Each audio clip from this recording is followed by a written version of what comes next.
पहला हम computer ethics के टॉपिक को डिस्कस करेंगे। सेकंड नंबर पे हम डिस्कस करेंगे कॉपीराइट्स को बात करेंगे। कॉपीराइट्स यानी किसकी चीज किसको बिलोंग करती है, ओनरशिप, किसी भी चीज का ओनर कौन है, ठीक है। ओनरशिप के ऊपर बात करेंगे।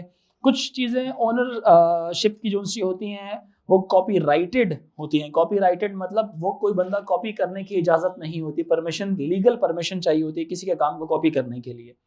कॉपीराइट्स किसको बोलते हैं, जिसके पास उस चीज के हकूक मौजूद हैं। वो अगर कोई अपने काम को दूसरे को देता है तो वो लीगल परमिशन के थ्रू देता है।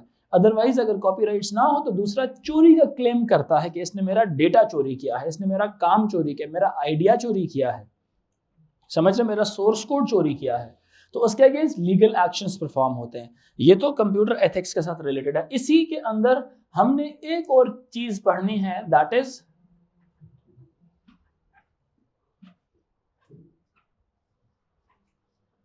आर्टिफिशियल इंटेलिजेंस का टॉपिक, ठीक है। ये पूरे का पूरा चैप्टर जो है it's a little descriptive chapter. इसमें डिस्क्राइब की हुई हैं चीजें, यानी एक्सप्लेनेटरी पैराग्राफ्स की सूरत में बातें हैं। इसमें कोई टेक्निकल चीज नहीं है, इसको जस्ट एक दफा सुनना है और समझना है आपने कि जी कौन सी चीज किस किस जगह इंप्लीमेंट होती है। जैसे हम जब बात करते हैं एथिक्स की, अब एथिक्स क्या होते हैं, जिंदगी गुजारने के कुछ एथिक्स यानी कि कुछ असूल होते हैं, ठीक है। वो असूल जिससे कोई दूसरा शख्स डिस्टर्ब ना हो रहा हो। सिर्फ शख्स की बात नहीं होती, एनवायरनमेंट, माहौल, सोसाइटी, ये सारी चीजें बीच में शामिल की जाती हैं। जो काम आप चला रहे हैं उस काम के लिए वो काम किस तरह का है जो आप परफॉर्म कर रहे हैं, like how is it related to your profession. क्या आप प्रोफेशन, जिस काम को आप चला रहे हैं, इज इट, जैसे नहीं उसने एलन मस्क ने एथिकली ये बात बोली थी कि AI is going to be really dangerous in the future, so people need to stop their progress in AI which will be the most dangerous thing in the history of the world। इतना तो atomic bomb dangerous नहीं होंगे जितना AI dangerous हो जाएगा। So countries they need to stop developing AI units. Artificial intelligence में ज्यादा आगे निकल गए तो ये भी एक है कि कंप्यूटर, अब बात तो ठीक है आप रिसर्च कर रहे हैं, आगे से आगे से आगे से आगे निकलते जा रहे हैं, लेकिन उसका सोसाइटी के ऊपर एट द एंड क्या इम्पैक्ट होगा, समझ आ रही बात है कि नहीं।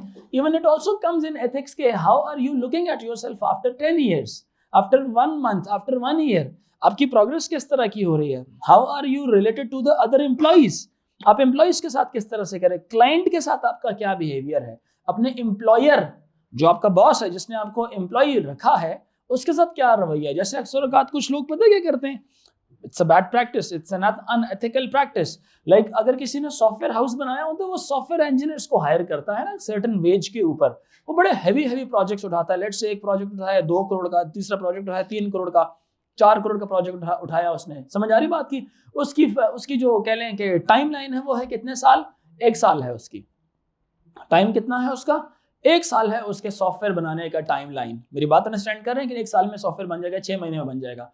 तो जस्ट टेल मी, एक इंजीनियर है वो 1 महीने में, 6 महीने में वो सॉफ्टवेयर डेवलप करता है, कॉस्ट उसकी थी 1 करोड़ रुपए की। अब एक सॉफ्टवेयर इंजीनियर जब उसको बना, अब एम्प्लॉयर ने, एम्प्लॉय तो बहुत सारे रखे हुए, एक एम्प्लॉय को टास्क दिया कि 6 महीने में मुझे ये प्रोजेक्ट चाहिए, और उसको डेवलप करा रहा है, टीम डेवलप की होती है। अब टीम में लोगों को कितने कितने पैसे दे रहा होगा, मिसाल ले रहा हूँ, फॉर एग्जाम्पल 1-1 लाख दे रहा होगा, 2 बंदे हैं, 1 लाख रुपए उसको दे रहा होगा, वो भी खुश हो जाएगा, I am getting 1 lakh rupees salary. 2 lakh रुपए सैलरी ले रहा है, 3 लाख ले रहा है मिसाल को, तो जो 2 लाख लेता है तो 6 महीने में कितने, 12 लाख ले लेगा। 3 लाख ले रहा है तो 6 महीने में 18 लाख ले लेगा। 4 लाख सैलरी और उसकी मिसाल के तौर पर तो 24 लाख उसकी 6 महीने की सैलरी बन जाएगी। लेकिन प्रोजेक्ट कितना था, 1 करोड़ का था project. Are you getting my point के नहीं। तो अब एम्प्लॉयर क्या करता है, वो बारों बार उसको पता लग गया कि यार ये क्लाइंट कौन है हमारा जिसको ये प्रोजेक्ट चाहिए, बनाना तो सारा मैंने है। चालाकी क्या करता है, एम्प्लॉयर को बीच में से छुट्टी करा के डायरेक्ट हो जाता है क्लाइंट के साथ कि यार मैं यही वाला सॉफ्टवेयर बनाना तो मैंने ही है, तो मैं इसको 1 करोड़ के बजाय तो मैं जो है ना 50 लाख में बना के दे दूंगा। मेरी बात समझ आ रही है कि नहीं, कितने में बना के दे दूंगा, 50 लाख में बना के दे दूंगा। क्या ख्याल है। अब बीच में से एम्प्लॉयर को तो नुकसान हो गया, एम्प्लॉयर को नुकसान हो गया, लेकिन क्लाइंट के साथ आपने क्या कर दिया, डायरेक्ट हो गए, अपने लिए फायदा आपने ढूंढ लिया। और प्रोजेक्ट्स किस, अब ये भी अनएथिकल बात होती है कि डायरेक्ट कंप्यूटर इंजीनियर्स क्या कर लें कि डायरेक्ट क्लाइंट के साथ आप अटैच हो जाएं और एम्प्लॉयर को बीच में से छुट्टी करा दें। क्लियर हुई मेरी बात कि नहीं। क्लाइंट तो लालची होगा, वो तो बोलेगा उसको तो प्रॉफिट कहाँ से है, वही चीज अगर 1 करोड़ की मिल रही है उसको तो वही चीज 50 लाख की मिलेगी, तो he will be very happy. 10 million के बजाय अब उसको वो 5 मिलियन में चीज मिल रही है, उसको तो एडवांटेज है, वो तो कहेगा ठीक है यार बनाना आपने, बस उसमें ये है कि उसको थोड़ा कॉन्फिडेंस में लेना होता है, वो आ जाए तो कहता बस। ऐसे बहुत दफ़ा होता है ना कि डायरेक्ट बंदा बाहरों बाहर किसी के साथ वो डील बना ले, बजाय इसके कि बीच में से मिडिल मैन गायब हो जाए। It is unethical practice. क्या ख्याल है? ठीक है ना। सो एथिक्स के अंदर जब हम बात करते हैं तो वी नीड टू लाइक दो कॉन्सेप्ट्स हैं। एक है एथिकल एथिक्स को कंसीडर करना as a computer professional, ethics को कंसीडर करना एज अ कंप्यूटर प्रोफेशनल, और दूसरा है पब्लिक गुड के लिए एथिक्स को किस तरह से आप देखते हैं। पब्लिक के साथ आपके जो काम है वो किस तरह से एसोसिएटेड है। जिस तरह से वायरस डेवलप करना वो भी एक सॉफ्टवेयर डेवलपमेंट है, but it is an unethical practice. Like you shouldn't be involved in creation of any type of malware that is destructive for someone's computer. Clear हो रही है मेरी बात? कि no one can stop you from doing this, but the computer ethics can. Computer ethics, these are the code of conducts जो implement किए जाते हैं regulate करने के लिए कंप्यूटर के इस्तेमाल को. It is the code of conduct implemented to regulate the use of computers in the society. So well, when we talk about ethics, ethics is a set of principles set out to regulate the use of computers. इसके अंदर कितने factors होते हैं? Multiple factors होते हैं। एक तो factor हो गया कौन से वाला? Intellectual property rights. जनरल बात है ये, ठीक है। ए लेवल्स में तो इससे भी ज्यादा डिटेल में हम स्टडी करते हैं इंटेलेक्चुअल प्रॉपर्टी राइट्स, ठीक है। फॉर एग्जाम्पल किसी का सॉफ्टवेयर, आप किसी का कोड, किसी का काम कॉपी नहीं कर सकते without their permission. Second one is privacy issues. Second one ethics में क्या आते हैं? प्राइवेसी इश्यूज आते हैं। मतलब कोई बंदा किसी के डेटा को हैक ना करे, इलीगली एक्सेस ना करे किसी का डेटा। एक तो इंटेलेक्चुअल प्रॉपर्टी राइट्स, प्राइवेसी, और तीसरा नंबर पे आता है आपकी कंप्यूटर से सोसाइटी को क्या नुकसान पहुंच रहा है। यानी कि मेकिंग मेनी सॉफ्टवेयर, आईटी की एडवांसमेंट से अनएम्प्लॉयमेंट, जॉबलेसनेस भी इंक्रीज हो रही है। तो एक विंडो या एक पर्सपेक्टिव कंप्यूटर्स के अंदर ये भी है कि यार it is unethical. One perspective is it is unethical to reduce या to grab या to eat the job of some people. तो उसके लिए अब दुनिया तो करती है ऐसे काम। ड्राइवरलेस कार्स तो बनेगी आसाइश के लिए, आराम के लिए, सुकून के लिए, लेकिन ड्राइवर्स बेचारे सारे क्या होंगे? दुनिया में कितने ड्राइवर्स जॉब कर रहे हैं अभी? जस्ट इमेजिन फ्यूचर के अंदर जिस तरह पहले इस वक्त दुनिया के सबसे कह लें कि ज्यादा सेल होने वाली गाड़ी टेस्ला है। दुनिया में सबसे ज्यादा सेल होने वाली गाड़ी कौन सी है? टेस्ला। इलेक्ट्रिक कार है ना, इलेक्ट्रिक कार है। उसको सपोर्ट करने के लिए एलन मस्क ने क्या किया? वो उसने स्पेस एक्स सैटेलाइट्स भी भेजी हुई ऊपर। हमारे यहाँ पाकिस्तान में तो नहीं सैटेलाइट्स के जरिए। I have seen Tesla, few Teslas in here, but जो इंटरनेशनली जो टेस्लास चलती हैं वो तो बाकायदा सैटेलाइट से इंटीग्रेट हुई भी होती हैं, और उसका फ्यूचर स्कोप क्या है? वो उसको एज अ जीपीएस के तौर पे भी इस्तेमाल कर सकते हैं, मैप भी उसके अंदर यूज कर सकते हैं। इंतहाई सिंपल कंसोल होता है उसका। अब ऐसे आई होप बैठे हुए होंगे कोई ना कोई उसके अंदर। सिंपल सी गाड़ी होती है, बहुत ही सिंपल सी गाड़ी, कोई फंक्शंस ज्यादा नहीं होते, सारे फंक्शंस उसके कंप्यूटर उसके अंदर होते हैं। मोबाइल प्रॉपरली अटैच हो जाता है उसके साथ, उसी तरह से जिस तरह मोबाइल आपके अपने उसके ऊपर हैंडहेल्ड डिवाइस के तौर पर काम करते हैं। खैर, कहने का मतलब ये है ना, कहने का मतलब यह है कि इसी तरह एक वक्त आएगा जब ड्राइवरलेस कार्स बहुत ज्यादा आम हो जानी है। ड्राइवरलेस कार्स बहुत ज्यादा आम हो जानी है, तो इस वक्त a very huge portion of people who are connected with driving things, गाड़ियों के साथ, ट्रांसपोर्ट के साथ एसोसिएटेड है। ड्राइवरलेस कार्स हो गई, ड्राइवरलेस ट्रेन्स हो गई, ऑटोनोमस पायलट एयरप्लेन्स हो गए। मुस्तकबिल में ऑटोनोमस एयरप्लेन्स भी आएंगे जो ड्रोन्स की तरह से काम करेंगे। सो इसकी जो सबसे बड़ा नुकसान है कि जो लेस मतलब सोसाइटी पे इम्पैक्ट क्या है, सिंपल ये कंप्यूटर एथिक्स के अंदर आप स्टडी करते हैं, समझ रहे हैं। ओवरऑल मोर और लेस पूरी बात मैंने समझा दी। अब ये एग्रीकल्चर में भी इस्तेमाल होती है, मेडिसिन में भी इस्तेमाल होती है, डोमेस्टिक यूज में भी इस्तेमाल होती है। आप अगर मिसाल के तौर पे इसी तरह से वो जो ग्रास मूवर नहीं होता, जो लॉन में मूव कर रहा होता है, खुद ही ग्रास को काटता भी है, सिक्योरिटी पर्पस के लिए भी इस्तेमाल हो सकता है। जैसे मैं अक्सर औकात कहता हूँ ना कि कुत्ता रखने की भी जरूरत ही नहीं होगी घर में। वो जो सा आपका रोबोट है, वो रोबोट ट्रेवल करता रहेगा रात के वक्त, और इंफ्रारेड रेडिएशन की बेस पे जो भी मूवमेंट करेगा उसी वक्त अलार्म प्रोड्यूस करेगा, और आप पकड़ने जाएंगे आपसे दूर भाग जाएगा, क्योंकि ऑब्स्टिकल अवॉइडर सेंसर्स लगाए हुए हैं आपने, इंफ्रारेड सेंसर्स लगाए हुए। जब तक वो बंदा जागेगा नहीं तब तक उसने खामोश नहीं होना, और खामोश करने के लिए अंदर से कोई बटन रखा होगा, या जो ओनर ऑफ दैट डिवाइस होगा उसके पास मशीन होगी उसकी। क्या ख्याल है? सिक्योरिटी पर्पस के लिए लगाए जा सकते हैं इस तरह के। तो सिक्योरिटी गार्ड्स की भी जरूरत नहीं होगी, 3-3 सिक्योरिटी गार्ड रखने की कोई जरूरत नहीं है। चार्जिंग करें और बस चलाते रहें उसको, ठीक है ना। सो ये इम्पैक्ट ऑन द सोसाइटी होता है उसका। जरा नोट्स जरा प्लीज जल्दी से ला दें। विकास।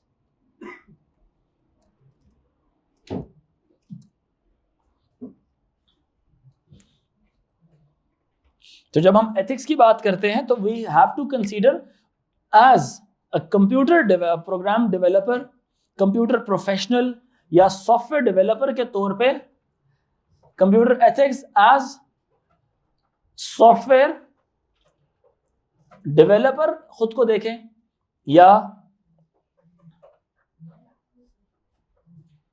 प्रोग्रामर अगर आप देखें खुद को, तो 8 फैक्टर्स हैं नीड्स टू बी कंसीडर्ड। कितने फैक्टर्स हैं ये याद भी होने चाहिए, इनके 8 के 8 नाम याद होने चाहिए, ठीक है। 8 फैक्टर्स या 8 पॉइंट्स टू कंसीडर। 8 पॉइंट्स आपने कंसीडर करने हैं, जिसमें से एक पॉइंट है आपका पब्लिक, दूसरा पॉइंट है क्लाइंट एंड एम्प्लॉयर,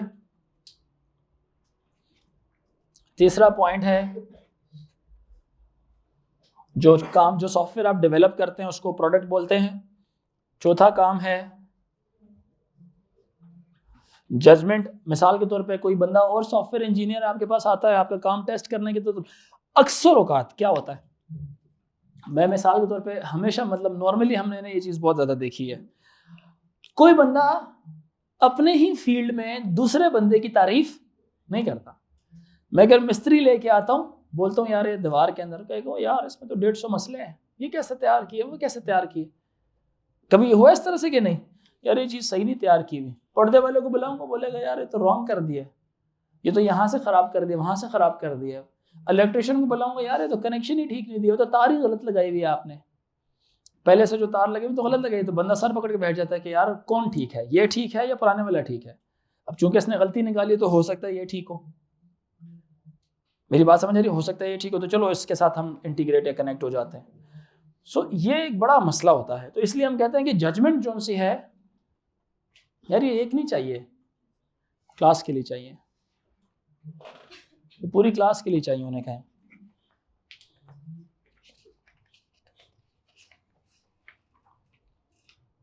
साथ बैठ जाओ उसकी, ठीक है जी, समझ आ रही है। तो जजमेंट उसकी किस तरह की है, ये मैं सारे पॉइंट्स एक्सप्लेन करता हूं सारे, ठीक है। 8 फैक्टर सिर्फ अभी बता रहा हूं, फिर मैं इनको एक्सप्लेन भी करता हूं। जजमेंट हो गई, जजमेंट के बाद क्या आ गया, मैनेजमेंट, फिर छठा पॉइंट आ गया आपका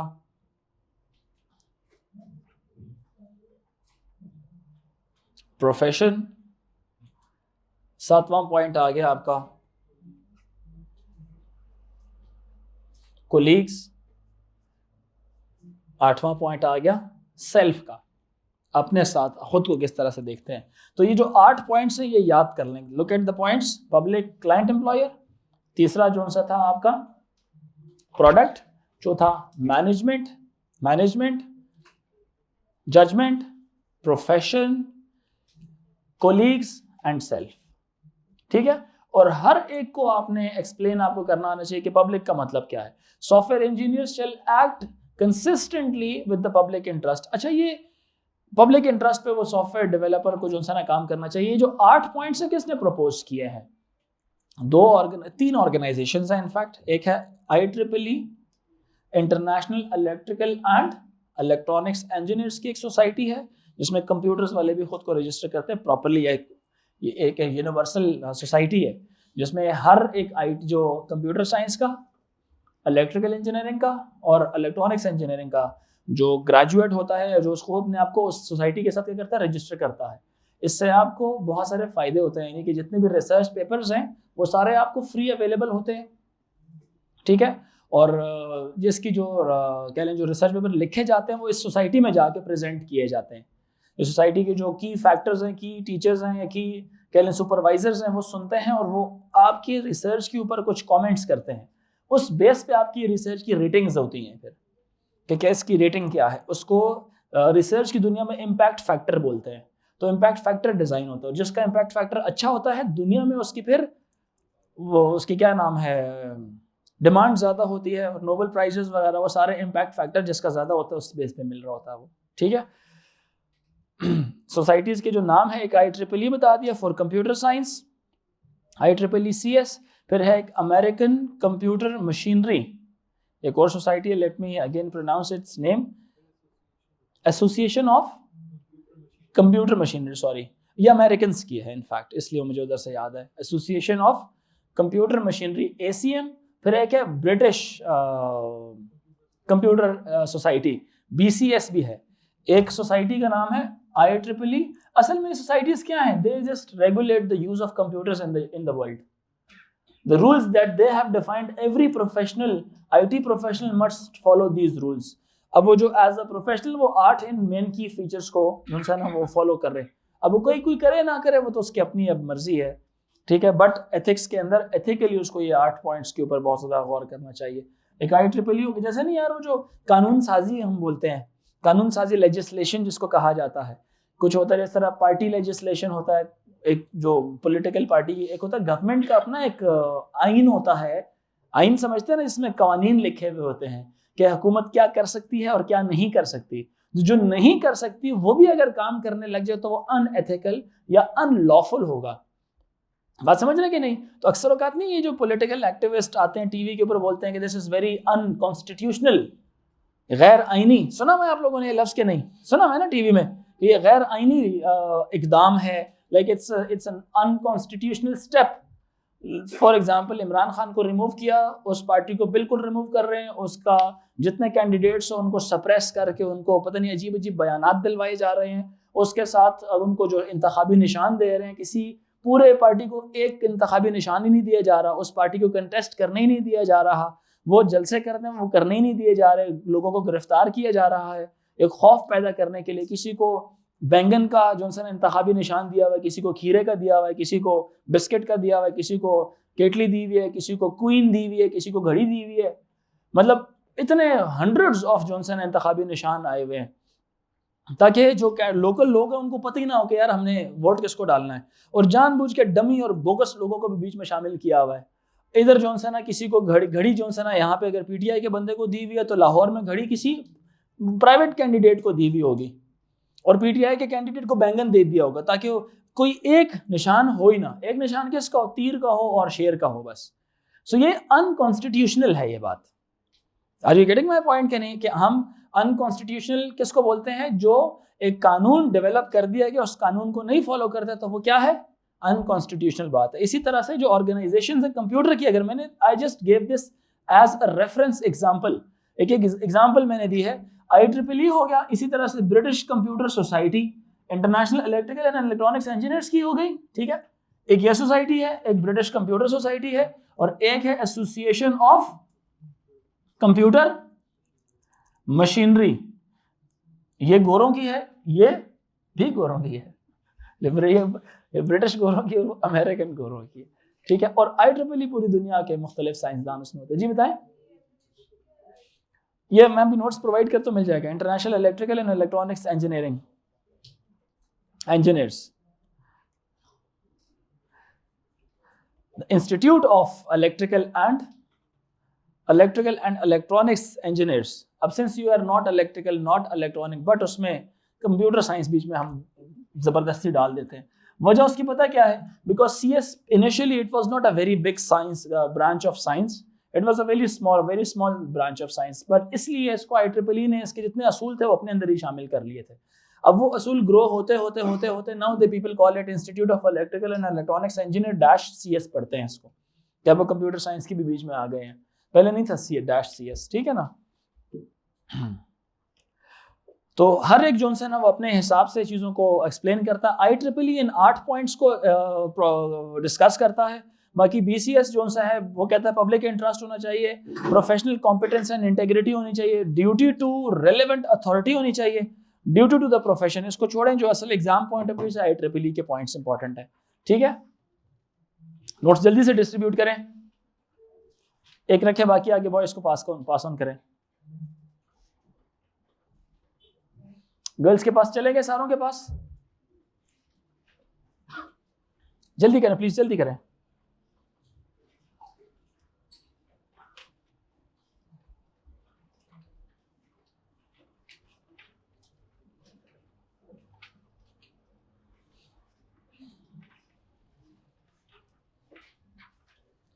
अच्छा, अब बताएं किसके पास नहीं है? फैजान के पास नहीं है, और किसके पास नहीं है? सबके पास आ गए? एवरीवन? ठीक है। अच्छा, अब इनको देखें जरा, ये तमाम असूल हैं, इन 8 को याद करना है, इनको लिख लें, ये याद कर लें। जो जो चीज़ें याद होनी चाहिए उसको मैं बताता हूँ, बाकी जो चीज़ें पढ़नी है वो सिर्फ just for the reading purpose. ये जो 8 पॉइंट्स हैं, software engineer shall act consistently with the public interest, public का ये आ गया। क्लाइंट एंड एम्प्लॉयर का कौन से वाला है? Software engineer shall act. अच्छा, ये जो सॉफ्टवेयर इंजीनियर्स है ना, you are not software engineer right now, you could be a program developer, but when the question comes, they put you in a certain scenario and they put you in a certain situation. Let's say कोई नाम लेगा, बोलेगा is developing a software for a library in a college, so उसके respect में जवाब को आपने mold करना होगा, change करना होगा। समझ आ रही है? So that's why they're just generally talking about software engineers ऐसे करेंगे, software engineers ऐसे करेंगे। क्या ख्याल है? ठीक है ना? Software engineers shall act in a manner that is in the best interest of their client and employer, consistent with the public interest. Client के भी इंटरेस्ट में होनी चाहिए वो चीज़, और एम्प्लॉयर के भी इंटरेस्ट में होनी चाहिए। समझ आ रही है? क्योंकि the developer is the middle, is the bridge between the client and the employer. Bridge किस तरह का? प्रोडक्ट की बेस के ऊपर। कि प्रोडक्ट बनाने वाला कौन है? सॉफ्टवेयर इंजीनियर है। उसका जो बॉस कौन है? एम्प्लॉयर है। उस जिसके लिए बनाना है वो कौन है? क्लाइंट है। तो ऐसा ना हो कि बॉस ने थोड़ा सा डांट दिया तो जानबूझ कर सॉफ्टवेयर में ऐसा को पंगा कर दे कि वो क्लाइंट बॉस को गालियां निकालना शुरू कर दे कि यार तुमने मेरा टाइम ज़ाया किया और ये किया वो किया। Are you getting my point कि नहीं? It should be in the interest of client as well as in the employer, consistent with the public interest. आम लोगों के इंटरेस्ट में भी वो चीज़ होनी चाहिए। क्लियर हो रही मेरी बात कि नहीं? समटाइम पीपल पैसा कमाने के लिए they can make the best version of a software, but they do not make the best, they do not give the best, they just make certain low level software so that पहले वो cell हो, after few months एक higher up version उसका cell करें। थोड़ा वो जैसे नहीं होता, दुकान में जाते हैं तो आपको दुकान वाला पहले क्या करता है? बाजी ये लें, ये काला कपड़ा है। फिर आपको देखता है, पसंद नहीं आया, उससे थोड़ा सा अच्छे वाला महंगा करके बताता है। क्या ख्याल है? आप एक खरीद लेते हैं, कहते हैं अच्छा रुके रुके, मेरे पास इससे भी बड़ी को कमाल की चीज़ है जी। ऐसा क्या होता है? ये टेक्निक्स हैं। तो ये अनएथिकल है कि अगर आप एक चीज बेस्ट आपके पास है तो you should be giving the best thing in the very first step in a low cost. Yes और नो? समझ आ रही है? वो जानबूझ की टेक्निक क्या होती है? पहले आपको खराब दिखाई जाती है ताकि आपके दिल में थोड़ा सा उसके लिए कोई बुराई पैदा की जा सके, एक नेगेटिव फीलिंग डेवलप। उसके बाद क्योंकि आपने लेनी नहीं होती बुरी चीज, कौन लेने के लिए जाता है? बुरी चीज को लेने जाता है? नहीं जाता ना। पैसे देने तो अच्छी चीज चाहिए। वो क्या करता है? फिर थोड़ी बुरी, थोड़ी सी बुरी, थोड़ी सी अच्छी, और जो सबसे अच्छी है वो नहीं दिखाता तब तक जब तक आप उसे बोलते नहीं कि यार अपनी दुकान की सबसे कीमती, खूबसूरत और नायाब चीज मुझे दिखाओ। पर वो जानबूझ के फिर भी क्या करता है? उससे भी एक स्टेप नीचे वाली दिखाता है। ये ले, टेस्ट कर रहा होता है आपको कि क्या आप इस काबिल हैं कि मतलब ज्यादा पैसे भरेंगे कि नहीं भरेंगे। अगर आप उसको बोले वो अच्छा वो तो थोड़ी महंगी है, फिर देख लें, सोच लें, आप कहेंगे यार छोड़ो महंगी को, दिखाओ मुझे। अब बॉल उसकी कोर्ट में, वो पैसे जितने उसकी एक्चुअल कीमत बतानी थी उससे ज्यादा ही बताएगा वो आपको। Are you getting my point? This is what I am telling कि a software developer, a software engineer should act in the best interest of the client and the employer। मतलब एक जन्नती बंदा जो सा नहीं, उसका एक बिहेवियर बता रहा हूँ आपको। ठीक है? बड़ा ही कोई परहेजगार किस्म का एक जन्नती इंसान। समझ रहे मैं क्या कह रहा हूँ क्या नहीं? समझ आ रही है? फिर उसके बाद प्रोडक्ट के ऊपर आते हैं। The software engineer shall ensure that their products and related modifications meet the highest professional standards possible। This is what I have just said कि जो चीज़ बना रहे हैं वो best out of the best होनी चाहिए। खुद ही जानबूझ के गंदी चीज़ नहीं बनानी है आपने। ठीक है? ताकि पब्लिक पहले गंदी इस्तेमाल करे, वो चीज़ बिक जाए, फिर मैं अच्छी की तरफ जाऊंगा। नो नो नो, ऐसे नहीं करना। ठीक है ना? फिर आती है management. Software engineering managers and leaders shall subscribe to and promote an ethical approach to the management of software development and maintenance। Management में किस तरह से? Because it's not only the team of the developers, managers भी बीच में बहुत ज़्यादा होते हैं। जिस तरह प्रोजेक्ट मैनेजमेंट होती है, प्रोजेक्ट मैनेजमेंट है, ऑपरेशन मैनेजमेंट है, ये बाकायदा डिग्री से जो लोग करते हैं। Post graduation they do certain degrees कि पहले कंप्यूटर साइंस में उन्होंने ग्रेजुएशन की, फिर मास्टर्स उनका प्रोजेक्ट मैनेजमेंट में हुआ, किस तरह के प्रोजेक्ट्स को मैनेज किस तरह से करना है। बड़े प्रोजेक्ट्स को मैनेज करने के लिए ऐसे लोग चाहिए होते हैं जिनको पता हो कि एम्प्लॉयर, क्लाइंट और जो हम डेवलपर हैं उनके बीच में हमने कैसे ब्रिज बनाना है। क्योंकि जो मिडिल मैन होता है, जो मैनेजर्स होते हैं, प्रोजेक्ट मैनेजर्स, ये BBA वाले टाइप के लोग नहीं होते, ये CS एक्सपर्ट्स होते हैं। मैनेजमेंट भी आती है इनको और CS के एक्सपर्ट्स भी होते हैं। इनको पता होता है कि एक प्रोजेक्ट डेवलपर को किस किस किस्म के चैलेंजेस आ सकते हैं। लाइक कुछ सॉफ्टवेयर इस तरह के हैं जो हर सर्विसेज प्रोवाइड नहीं करते, यानी कि क्लाइंट की नीड्स है, लेट्स से पेमेंट्स की, लेक्चर सुने, पेमेंट दें और पेमेंट हमारे अकाउंट में वहां से ट्रांसफर हो। सारा जितने भी लेक्चर्स हैं वो सारे एक डेटाबेस पे पड़े हुए हो, तो दुनिया से कोई भी बंदा उस लेक्चर्स को ढूंढे तो वो उसको मिल जाए। और मिले भी कब, जब वो पैसे अपना लॉग इन करे, पासवर्ड डाले, पैसे पे करे, लेक्चर देखे, लेक्चर खत्म हो, पैसे उसके अकाउंट में डिपॉजिट हो जाए उस बंदे के, ओनर के। ये जो सॉफ्टवेयर डेवलप करेंगे, ये सॉफ्टवेयर एक काफी डिटेल्ड सॉफ्टवेयर है। अब पैसे लेने का, ट्रांजैक्शन का मॉड्यूल लेट्स से किसी और सॉफ्टवेयर पे काम करता है, सिक्योर सॉफ्टवेयर कोई और है, डेवलपमेंट एनवायरनमेंट लेट्स से वो लारावेल है, लारावेल एक और सॉफ्टवेयर डेवलपमेंट एनवायरनमेंट है, वो वहां पे काम करता है, जिसमें मुस्तकबिल में अगर उस सॉफ्टवेयर में, उस एप्लीकेशन में अपडेट्स भी लानी हो वो भी हो सकती हैं। बात समझ रहे हैं कि नहीं समझ आ रही? कुछ है जावा के अंदर बनाई जा सकती है, कुछ पाइथन में बनाई जा सकती हैं। तो ये मैनेजर को पता होती हैं ये सारी बातें कि क्या क्या हर्डल्स आ सकती हैं। जैसे एक इंजीनियर को पता होता है कि एक स्ट्रक्चर में क्या क्या मसले हो सकते हैं, क्या क्या टेंशन परेशानियां हो सकती हैं, कि इंजीनियर को पता होती हैं बातें। नहीं समझ आ रही मेरी बात? सबको समझ आ रही है कि नहीं? तो उसके हिसाब से वो बताता है, जो मालिक होता है कहता है सर ये टेंशन आ सकती हैं, परेशानी आ सकती हैं, तो मालिक उसको कहता है कि हाँ यार ठीक है, जरा कोशिश कर लेते हैं। रिस्क फैक्टर कितना है उसके अंदर? रिस्क फैक्टर बहुत ज्यादा, वो कहता है चलो छोड़ो ये ना करो, डिजाइन चेंज करते हैं फिर हम। क्लियर हो रही मेरी बात के नहीं? Then there comes a profession. Software engineer shall advance the integrity and reputation of the profession consistent with the public interest. अपनी प्रोफेशन की रेप्यूटेशन के अंदर जो है ना उसको कलीदी किरदार अदा करना चाहिए, बजाय इसके कि लोग जो है उनके प्रोफेशन को गलत समझते रहें और वो अपने प्रोफेशन को इस्तेमाल करके गलत चीज़ें डेवलप करना शुरू कर दे, तो नेचुरली वो पब्लिक इंटरेस्ट में नहीं होगा।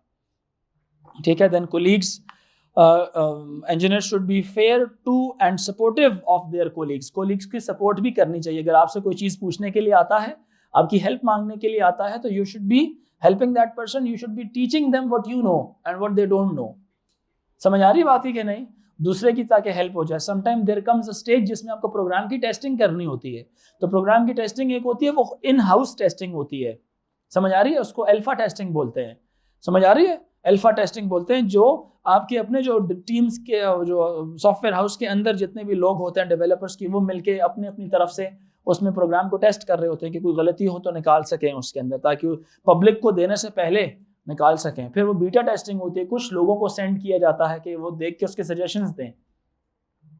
बीटा वर्जन्स आप लोग गेमों के खेलते हैं ना, कि उसमें आप गेम खेल रहे होते हैं, तो उसमें आपको सारे फीचर्स तो नहीं दिए जाते, लेकिन सर्टेन फीचर्स दिए जाते हैं ताकि आपका एक्सपीरियंस नोट किया जा सके कि how do you feel while using that beta version of the software.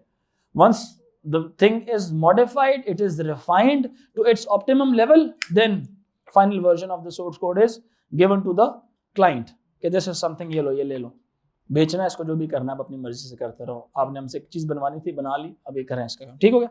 Then there comes self. Software engineers shall participate in lifelong learning regarding the practice of their profession. Lifelong learning मतलब वो अपनी जितनी भी skills हैं वो तो रोके ना, अपनी स्किल्स को रोके ना। जितनी भी ट्रेनिंग्स, वर्कशॉप्स आती हैं उसमें लाजमी पार्टिसिपेट करें, so that he can enhance his own personal skills. ठीक है? सॉफ्टवेयर इंजीनियर्स की स्किल्स रस्ट करती जाती हैं over time, because software they do update every some time, after every some time. So a developer they must need to update themselves, they must need to be updated with the new changing trends in the world. ठीक है? तो इसके लिए उसको trainings करनी होती है, workshops attend करनी होती है। जो चीज़ उसको नहीं आती, he need to learn it from someone, maybe it could be their colleague. Sometime लोग होते हैं ना कि यार मैं तो नहीं सीखूंगा उससे, क्योंकि उसको तो मेरे से इतना अच्छा तो नहीं आता था, इसको तो यूनिवर्सिटी से मेरे कम नंबर थे, तो बस मैं तो लायक था, मैं भी इसके पास सीखूंगा तो ये तो सारों को जाके बताएगा कि देखो वो तो मुझसे आया था सीखने के लिए। और होता है, लोग करते हैं। इट इज़ ऑल्सो अनएथिकल कि if someone comes for help और आप उसकी, जब वो चला जाए तो आप सबके बारे में, सबके पास जाके बोलेंगे वो तो इस तरह से है, वो तो उस तरह से मेरे पास आया था, मैं बड़ा चैंपियन हो गया, वो बड़ा बेकार हो गया। ठीक है? इस तरह इट इज़ अनएथिकल। नीचे वाले पॉइंट्स पढ़ लीजिएगा एक दफ़ा, वर्क एग्जाम्पल पढ़ लीजिएगा, 3rd पेज पे आए। Applying ethics to a software engineering scenario. Software engineering scenario, इसको स्टडी कर लेना आप लोगों ने। ठीक है? एक एग्जाम्पल है 3rd पेज के ऊपर, सबसे नीचे लिखा हुआ है पब्लिक गुड। पब्लिक गुड के अंदर 4 फैक्टर्स देखें।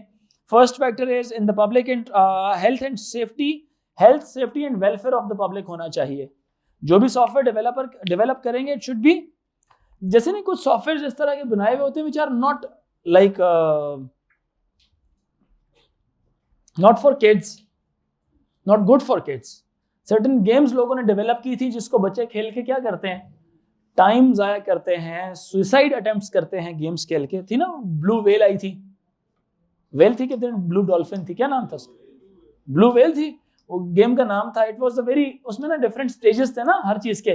पहला स्टेज क्या है, मिसाल के तौर पे दोस्त बैठा हुआ ठक मार दिया मुंह पे, स्टेज नंबर 1 पास हो गई, समझ आ रही है कि नहीं। और अगला स्टेज क्या होगा, उससे थोड़ा सा डिफिकल्ट।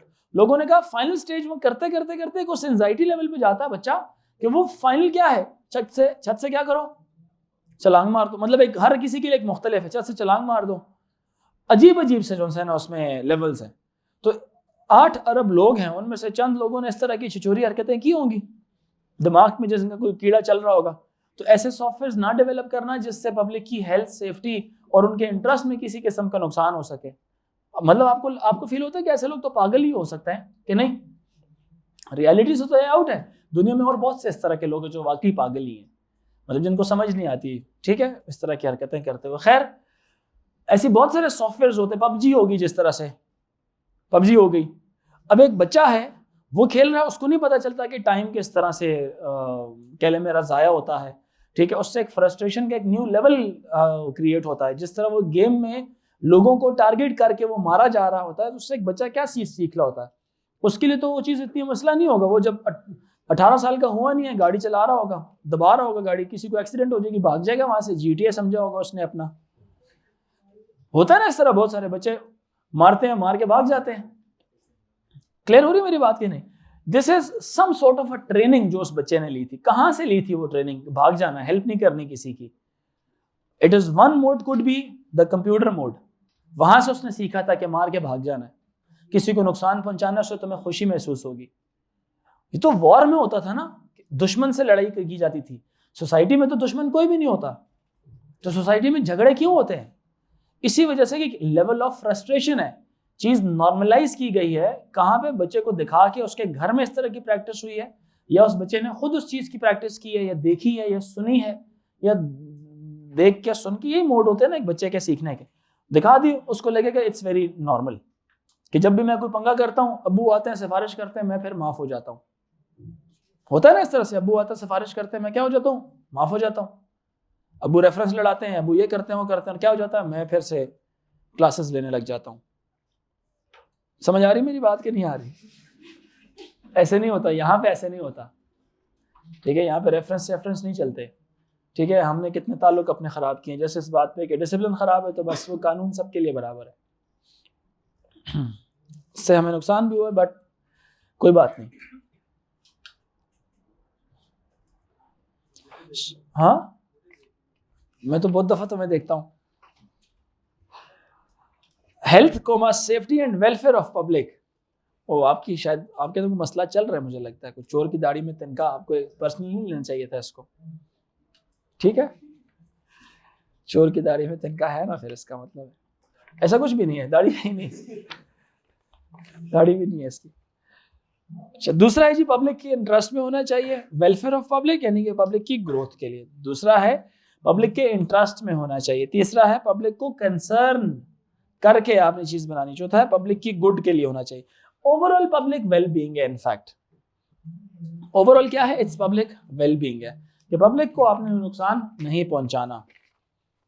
जैसे दरख्त का काटना, अभी शायद ना आपको फर्क महसूस हो, लेकिन कुछ अरसे बाद आपकी जो जनरेशंस हैं उनके लिए बहुत बड़ा नुकसान होगा। ये पूरी दुनिया जो सी है ना वार्म अप कर रही है, गर्म होती जा रही है, जस्ट बिकॉज इसके वेदर, क्लाइमेट चेंज हो रहा है। क्लाइमेट चेंज होने से जो कह लें कि प्रेशियस स्पीशीज हैं वो भी एक्सटेंट होती जा रही हैं, ठीक है। इसी तरह से जहाँ पे इंसान रह रहा है वहां पे रहना इंसान के लिए क्या होता जा रहा है, मुश्किल होता जा रहा है।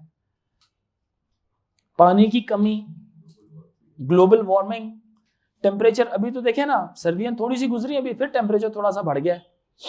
गर्मियों में टेम्परेचर कितना ज्यादा है, यहाँ पे तो इतना ज्यादा नहीं होता था पहले, आई रिमेम्बर। अब ज्यादा क्यों हो रहा है, बिकॉज ऑफ लेस प्लांट्स। दरख्त नहीं है, दरख्त ना होने की वजह से दरख्त क्या करते हैं, साया प्रोड्यूस करते हैं, जब वो साया प्रोड्यूस करते हैं ऑक्सीजन निकलती है, उसके अलावा बादल बनते हैं, वो हीट को कम होने से बचाते हैं। अब दरख्त होंगे ही नहीं, बादल भी नहीं बनेंगे, बारिशें भी नहीं होनी, साया भी नहीं आएगा, तो डायरेक्ट तपती धूप पड़ेगी ज़मीन के ऊपर, ज़मीन होगी गर्म। जब ज़मीन गर्म होगी तो ओवरऑल जो ठंडे इलाके में, ठंडे जगहों में रहने वाले जो कह लें कि इस तरह के जो जानदार हैं वो नहीं रहेंगे, वो मर जाएंगे, और इकोसिस्टम क्या होगा, डिस्ट्रॉय होगा। अब इकोसिस्टम किस तरह से, आइंस्टाइन ने क्या कहा था, आइंस्टाइन ने कहा था अगर आप 2 महीने के लिए शहद की मक्खियां अगर इस यूनिवर्स से ख़त्म कर दें तो ये पूरी अर्थ क्या हो जाएगी, ख़त्म हो जाएगी। 2 महीने के लिए ख़त्म करें, क्यों? क्योंकि जो शहद की मक्खी है वो अपने साथ प्लांट्स के लिए इतने ज़्यादा सारे पोलन ग्रेन्स लेके जाती है डिफरेंट प्लांट्स में, और वहाँ से उनकी रिप्रोडक्शन होती है। अब वैसे एक मिसाल है एक हनी बी की, उसने बड़ी कोई डिटेल से ही पढ़ा होगा कि ये अब जिस तरह कीड़े होते हैं एक पौधे पे बैठते हैं, वहाँ से उनकी टांगों के साथ पोलन ग्रेन्स लगते हैं, it is one of the way of reproduction. फिर शहद का प्रोड्यूस होना, फिर इस तरह से बहुत सारे इस तरह के कीड़े मकोड़े बैक्टीरियाज को खाना जो इंसान के लिए डेंजरस साबित हो सकती है। तो किसी एक भी चीज़ को आप माइनस करते हैं तो वो नेचुरली क्या करती है, वो इम्बैलेंस क्रिएट होता है, और उस इम्बैलेंस से कह लें कि जो रिसोर्सेज हैं, चीज़ें तो डाई आउट करती है, इंसान के लिए भी नुकसानदेह, जानदारों के लिए भी नुकसानदेह। तो एक मिसाल समझा रहा था, यहाँ तक बात समझ आइए। Then it comes the topic of copyrights.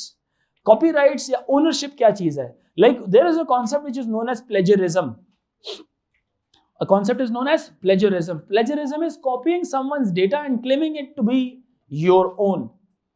If the data is plagiarized, there are very huge number of softwares available which just gives you whether you have copied someone else's work or not. तो आप उस software के through अपने उस code को, अपने उस कह लें कि टेक्स्ट को रन कराते हैं, तो बताता है कि आपने किस वेबसाइट से कहाँ से कौन सी वाली चीज कॉपी की है। And at the end of that whole process it gives you this percentage of the document is copied. तो जब आप रिसर्च पेपर लिखते हैं ना, तो हमेशा प्लेजरिज्म सॉफ्टवेयर के थ्रू उसको रन किया जाता है, and certain level of plagiarism is allowed, like 5 to 7% is allowed, उससे ज्यादा अलाउड नहीं होती। लाइक अपने रिसर्च के अंदर आप 5 to 7% किसी के काम कॉपी कर सकते हैं। इवन उसमें ये भी चीजें आती हैं कि आपके फर्स्ट और सेकंड वर्ड के बीच में जो आपने द लगाया है, is, am, are, the, of, in, ये सारी चीजें उसमें आ रही होती हैं कि आपने कॉपी की है कि नहीं। And it sometime a best plagiarism software that just gives you the link of the website from where you downloaded that word, कहाँ से आपने चीज डाउनलोड की हुई। अभी जिस तरह आर्टिफिशियल इंटेलिजेंस में लोग बहुत ज्यादा सारे क्या कहते हैं, मशीन खुद से प्रोड्यूस कर रही होती है, प्रोड्यूस करते हुए आप, अभी सबसे बड़ा चैलेंज पता क्या आ रहा है टीचर्स को, कि दे गिव द असाइनमेंट, बच्चे पता क्या करते हैं, चैट जीपीटी। ये जो ट्रांजिशन टाइम चल रहा है, बहुत सारे लोगों ने, पहले पता क्या होता था, लोग टाइप करते थे, लिखते थे, सोचते थे, रिसर्च करते थे, पर्सनल डेवलपमेंट हो रही होती थी। अब जो सबसे बड़ा टीचर्स को जो प्रॉब्लम आती है, बीबीए वालों को और इन तमाम कंप्यूटर साइंस वालों को, इवन प्रोग्राम देते हैं बनाने के लिए, बेसिक लॉजिक जो है ना, चैट जीपीटी बता देता है कि ये लॉजिक उसकी बनेगी। मेरी बात अंडरस्टैंड कर रहे हैं कि नहीं? इससे क्या हो रहा है, नुकसान क्या हो रहा है? पर्सनल डेवलपमेंट खत्म हो रही है, पर्सनल ग्रूमिंग, स्किल डेवलपमेंट खत्म हो रही है। क्लियर हो रही है मेरी बात कि नहीं? क्योंकि एक इंसान को खुद को बेस्ट बनाने के लिए कुछ स्टेजेस में से गुजरना पड़ता है। ऑल्दो मशीन उस स्टेज में बहुत आगे है, वो उससे आगे नहीं जा रही, उससे आगे आप जा सकते, because you are the one who developed that machine, so you need to learn from ABC।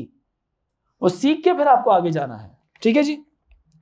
So copyrights and ownership के अंदर आता है समवन्स थिंग। ओनरशिप किसकी, मलकियत जिसको कहते हैं। ओनरशिप का मतलब मलकियत किसकी है। लाइक ये जो अभी आप लगा रही हैं अपने होंठों पे, ये किसका है? It's yours or someone else's? It's your, you are the owner of that thing, right? If I take it from you, I'll have to take permission from you. I'll have to take permission from you. So it means that when you write something, the content you write something, it belongs to you. If I copy your content, it is copyrighted. If you claim that it is copyrighted, no one can copy your data. And if you have copyrighted your document and I copy without your legal permission, then you can sue me.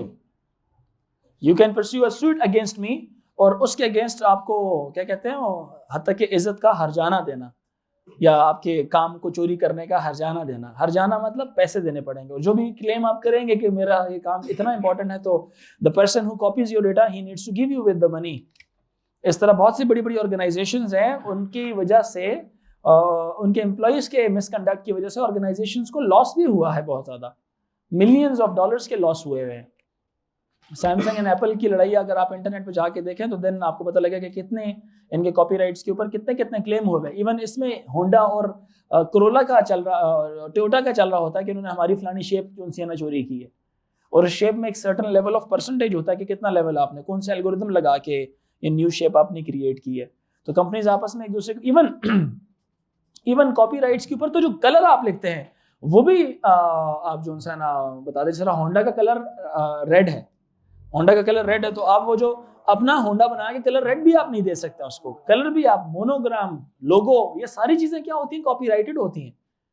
Clear हो रही है? जिस तरह एक beacon house school system है, अब एक बंदा स्कूल बनाता है, लेट्स से बीकन हाउस, अब उसने बीकन की जगह BEACON के बजाय क्या लिख दिया, BECON house school system. Pronunciation में तो बीकन हाउस ही बनेगा ना, प्रोनाउंसिएशन में तो बीकन हाउस बनेगा ना। आम बंदे को नहीं पता तो बजाय उसके कि वो बीकन हाउस में एडमिशन कराए, वो बैंगन हाउस में एडमिशन करा देगा, बैंगन हाउस स्कूल सिस्टम। तो स्पीड से पढ़ा बंदा तो ये वही बीकन हाउस ही लगता है। समझ आ रही बात ही कि नहीं? तो इस तरह सिर्फ मसले में या नुकसान में कौन आ रहा है, एंड यूजर। तो उसको रोकने के लिए कॉपीराइट्स बनाए जाते हैं कि किसी का कोई नाम कोई चोरी ना कर ले, प्रोनाउंसिएशन में सेम ना हो जाए। क्या ख्याल है, बात समझ आ रही है कि नहीं? सो कोई बंदा बीकन रखेगा ना, तो बीकन हाउस उसके अगेंस्ट क्या करेगा, अदालत में एक केस जो है ना वो दायर करेगा, और उसके अगेंस्ट अगर वो अदालत कन्विंस हो जाती है इस बात के ऊपर कि ये कोई मैल प्रैक्टिसिंग कर रहा है न्यू एंटिटी और इस तरह से, तो वो हर्जाना भी देना पड़ेगा, उसको नाम भी चेंज करना पड़ेगा, नुकसान भी होगा वो वाला अलग से, और उसके अलावा फिर पैसे भी। अगर उसने कहा है ना कि इसने मेरी इज्जत और ये वो आगे पीछे किया है, और तो इस तरह से उसको फिर, जिस तरह नहीं अली जफर और मीशा शफी का आपस में चल रहा था, इमरान खान का और पता नहीं किस किस का चल रहा था, तो ये चलते होते हैं। सिर्फ क्या, इसने मुझे बदतमीजी की है, इंटरनेट पे मेरे खिलाफ कोई बात की है, मैं जो है अब इसके साथ क्या करूंगा, अदालत में केस। समझ आ रही बात ही कि नहीं? केस लड़ते रहे, वकील प्रेजेंट करते, जज कन्विंस हो जाए, चलो जी दो ना जरा इसको 10 लाख रुपए, 20 लाख रुपए, 1 करोड़ रुपए दो, क्योंकि आपने उसकी इज्जत के साथ खेला है। अब आप अपनी इज्जत की कीमत जितनी मर्जी लगा लें। ठीक है ये बात? सवाल पूछें। वैसे ही हाथ खड़ा कर रहे थे। Copyright is a formal recognition of ownership. Copyright क्या है? It's a formal recognition of ownership, like you claim something to be copyrighted, so no one can then take, if someone takes your things, like copyright obviously basically ये वो text के साथ, आपके source code के साथ, आपके type हुई भी किसी चीज के साथ एसोसिएट करता है। ये जाग जाओ, ठीक है ये बात के नहीं? So if an individual creates and publishes some work that has an element of originality, the individual becomes the owner and can therefore claim copyright. अक्सर औकात आप देखते हैं ना, कुछ जगहों में छोटा सा यूं लिखा होता है, कुछ डब्बों के एंड पे यूं लिखा होता है, कुछ जगहों में यूं लिखा होता है, R इज फॉर रजिस्टर्ड है जी, वो जगह वो चीज रजिस्टर्ड है, C कॉपीराइटेड है, ताकि अगलों को पता हो कि कॉपीराइट कोई चीज आप करोगे तो फिर क्या होगा, हाँ केस हो जाएगा आपके ऊपर, लीगल केस हो जाएगा। फिर उसके बाद TM लाइक ट्रेडमार्क है ये हमारा। इस तरह के छोटे छोटे निशानात इस्तेमाल किए जाते हैं। अच्छा, कंप्यूटर में आपको पता है इनके अगेंस्ट एक ASCII वैल्यूज भी होती हैं, R, C, TM इनके एक्सेट्रा, ये एक कैरेक्टर कंसीडर किए जाते हैं। C लिख के उसको सर्कल बनाना, ये ASCII का एक कैरेक्टर होता है, वन ऑफ द कैरेक्टर। ठीक है बात?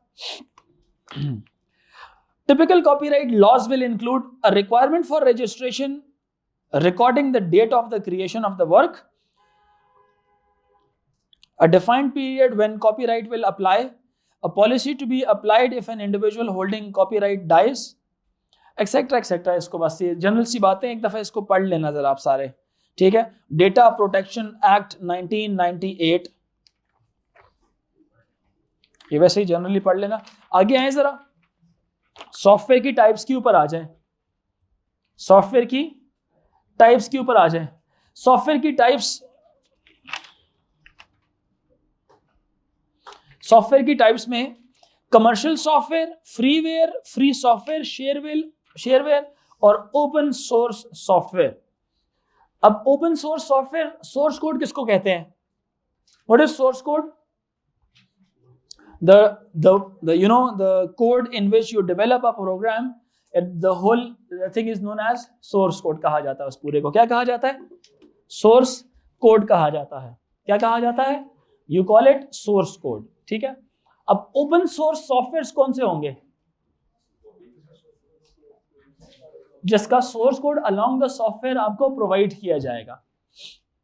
Source code of the software is provided. क्यों प्रोवाइड करता है सोर्स कोड आपको? ताकि आप अगर उसको चेंज करना चाहें उस सॉफ्टवेयर को, तो you can change the software based upon your own needs. अपनी नीड्स के मुताबिक उसको चेंज भी कर सकते हैं। सही है कि नहीं सही? अच्छा, commercial software is available to the customers for free, providing license for one genuine copy to be used on a single device or a multi-use license for multiple user। अच्छा खैर, जो कमर्शियल सॉफ्टवेयर्स होते हैं दो तरह के होते हैं। कुछ कमर्शियल सॉफ्टवेयर्स फ्री भी होते हैं, कुछ जो है ना शेयरवेयर की कैटेगरी में भी आते हैं। ठीक है बात? एक है फ्री सॉफ्टवेयर, सुनना जरा, लफ्ज में फर्क है। फ्रीवेयर में और फ्री सॉफ्टवेयर में फर्क है। एक है पूरा नाम है फ्री सॉफ्टवेयर, इसका मतलब इसमें आपका सोर्स कोड फ्री दिया हुआ है। फ्रीवेयर में सोर्स कोड नहीं देता, सॉफ्टवेयर फ्री दे देता आपको। व्हाट्सएप फ्री दे दिया ना उसने आपको, इस्तेमाल करो, लेकिन उसका सोर्स कोड चेंज करने की जरूरत नहीं है। क्लियर हो रही मेरी बात की नहीं? क्रैकिंग करने की जरूरत नहीं है। क्रैकिंग मतलब सोर्स कोड चेंज करना। ओपन सोर्स सॉफ्टवेयर है अगर आपके पास, यानी फ्री सॉफ्टवेयर है, उसकी इजाजत है सोर्स कोड चेंज करो, लेकिन मलिशियस पर्पस के लिए उसको भी चेंज नहीं करना। ऐसा ना हो कि आप उसको चेंज करके वायरस बना के वो बांटना शुरू कर दें। नो, उसके लिए भी इजाजत नहीं है। ये भी लीगल बता रहा हूं बातें। शेयरवेयर, अच्छा फ्रीवेयर समझ आया?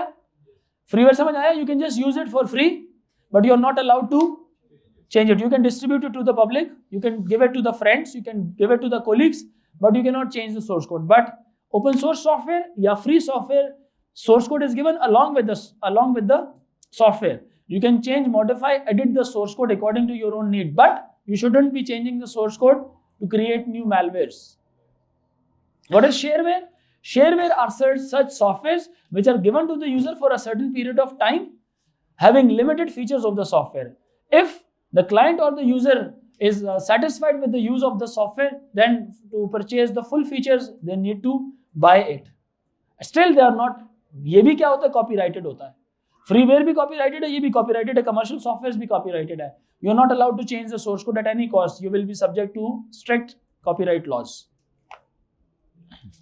विदाउट परमिशन नहीं कर सकते। क्लियर हो गया ये? बाकी टेक्स्ट है, इसको स्टडी कर लेना, ठीक है जी।